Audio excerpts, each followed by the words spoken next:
ज्योतिराव फुले, सावित्रीबाई फुले, परमपूज्य डॉक्टर बाबासाहेब आंबेडकर, त्याचबरोबर महिलांना शिक्षणाचा वसा देणाऱ्या सावित्रीबाई फुले, राज्यकारभारामध्ये अत्यंत प्रामाणिकपणाने राज्यकारभार करणाऱ्या पुण्यश्लोक अहिल्याबाई होळकर, स्वतःच्या जीवाची पर्वा न करता युद्धामध्ये लढणाऱ्या झाशीच्या राणी, तसंच कोल्हापूरच्या राणीसाहेब ताराबाई, जिजाऊ माता भोसले, या सगळ्यांना अभिवादन करते. हिंदू हृदय सम्राट शिवसेना प्रमुख बाळासाहेब ठाकरे आणि धर्मवीर आनंदजी दिघे यांना वंदन करते. आणि आजच्या कार्यक्रमाला या खास करून वेळात वेळ काढून आलेले, मी तर असं म्हणेन की लाखो बहिणींचे भाऊ आणि महाराष्ट्राचे खऱ्या अर्थाने डेडिकेटेड मिनिस्टर, कॉमन मॅन असे एकनाथजी शिंदे साहेब एक शब्द म्हणणार होते पण तू थांबवला. महिलांच्या मनातले मुख्यमंत्री अर्थात देवेंद्रजी फडणवीस यांच्याबद्दल आम्हाला आदर आहे. परंतु माननीय शिंदे साहेब, तुमचं वैशिष्ट्य म्हणजे तुम्ही लाडक्या बहिणींना कधीही विसरत नाही.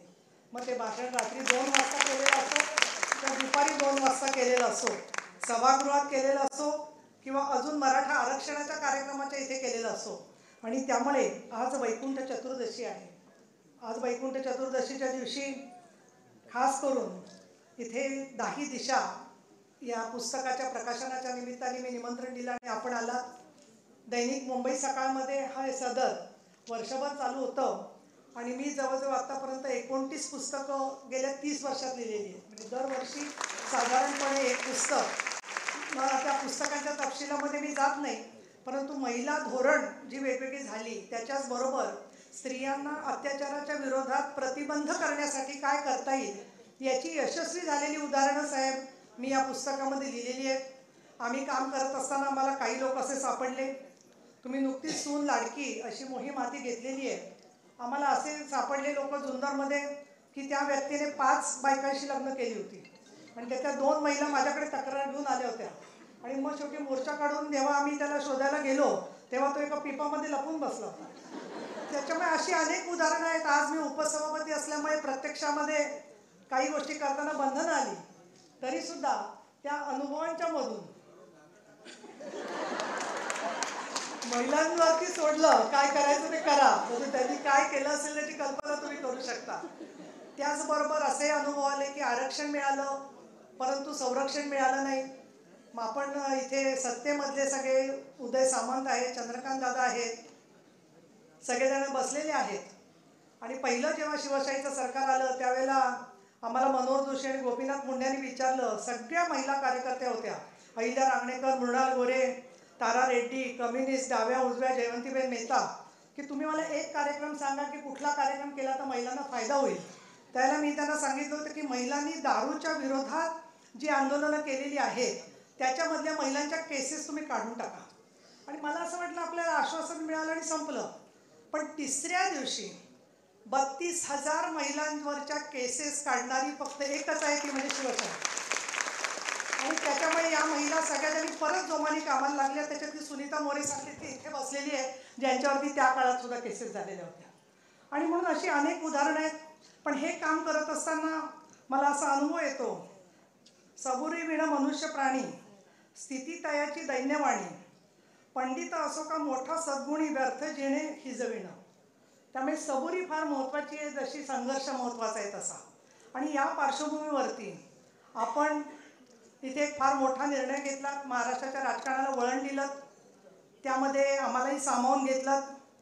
आणि ते सामावून घेत असताना महिला शक्तीला, स्त्रियांच्या अधिकारांना जे वळण दिलं, तर तुम्ही मला आपण विचारलं 10 दिशा काय, तर 2 वाक्य आहेत. एक पहिलं म्हणजे 10 दिशा म्हणजे पूर्व, पश्चिम, दक्षिण, उत्तर, ईशान्य, आग्नेय, वायव्य, नैऋत्य बरोबर ऊर्ध्व आणि अध या 10 दिशांनी येणारी जी संकट आहे त्याचा मुकाबला करण्यासाठी आम्हाला 10 दिशांनी शक्ती दे परमेश्वरा, असा त्याचा जसा अर्थ आहे.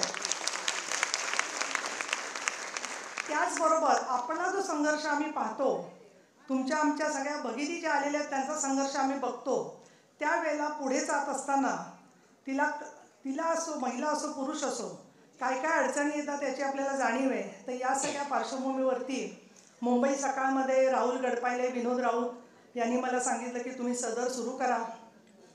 दर शनिवारी ते छापून येत होतं. त्याच्यामध्ये बऱ्याचशा संपूर्ण 3-4 दशकं घेणं शक्य नव्हतं, परंतु साधारण 95 सालापासून ते 2005 पर्यंतचा कालावधी त्याच्यात घेतला. आणि तो सगळा घेतल्यावर मग मधले मधले लेख मिलिंद जोशींनी वाचले. ते साहित्य महामंडळाचे अध्यक्ष आहेत, त्यामुळे आमच्या साहित्यिकाच्या विद्यापीठाचे ते कुलगुरू आहेत असे मी त्यांना म्हणू शकते. त्यांचं मधून मधून कौतुक यायचं, माहिती यायची, लोक भेटले की सांगायचे. आणि मग दैनिक सकाळमधून अंकित काणे, आशुतोष रामगिरी यांनी पुढाकार घेतला की मुंबई सकाळचा कॉलम असला तरी आपण पुणे सकाळमधून हे सगळं करूया. आणि म्हणून हे पुस्तक प्रकाशन होतं आहे. त्याला भगिनी आज सगळ्याजणी रात्रभर प्रवास करून इथपर्यंत आलेल्या आहेत. काही जणी मुंबईतल्या आहेत, काही पुण्यातल्या आहेत. पण या सगळ्या जणींची अपेक्षा आहे की तुम्ही सविस्तर बोलावं. साहेब, टक्केवारी फक्त राजकारणात नसते, भाषणात सुद्धा असते. तुम्ही 3% 5 मिनिटं फक्त बोललात तर काय म्हणतील लोक की साहेबांनी कार्यक्रम उरकला. तर मला खरं सांगू का, लोक काय म्हणतात याचा मी फार विचार करायला नाही. तो नाही करायला पाहिजे, मला मान्य आहे, परंतु सविस्तर बोलावं आपण. आणि आज सगळ्याजणी आल्या, आमच्या मैत्रिणी, भगिनी, सगळे व्यासपीठावरचे मान्यवर आलेले आहेत. उदयजी सामंत म्हणाले नक्की किती वाजता यायचं. मी त्यांना म्हटलं तुमच्यावर 2 जबाबदाऱ्या आहेत, एक साहेबांना घेऊन यायचं आणि तुम्ही स्वतः वेळेवर यायचं. त्याप्रमाणे ते स्वतः आले. तर मी मनापासून आपली ऋणी आहे सगळ्यांची. आणि खूप शेवटी 2 वाक्य सांगते की हजारों ख्वाहिशें ऐसी कि हर ख्वाहिश में दम निकले, मेरे अरमा बहुत निकले फिर भी कम निकले.